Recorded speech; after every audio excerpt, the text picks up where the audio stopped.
আসসালামু আলাইকুম সুপ্রিয় দর্শক, বিডি নিউজ 24 এ আপনাদের স্বাগত। প্রথমেই সংবাদ শিরোনাম।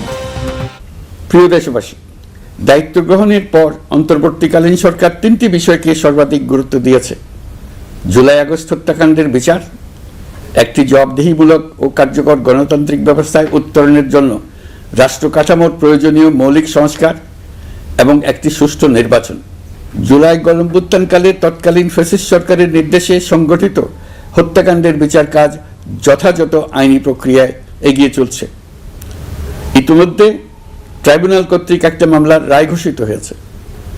আন্তর্জাতিক অপরাধ ট্রাইব্যুনাল স্বাধীন ও স্বচ্ছ প্রমাণভিত্তিক বিচার প্রক্রিয়ার মাধ্যমে দেশের ছাত্র, শ্রমিক ও সাধারণ জনগণের উপর নির্বিচার হত্যাকাণ্ডের প্রধান নির্দেশদাতা হিসেবে পতিত ফ্যাসিস্ট সরকারের প্রধান শেখ হাসিনাকে মৃত্যুদণ্ড প্রদান করেছে।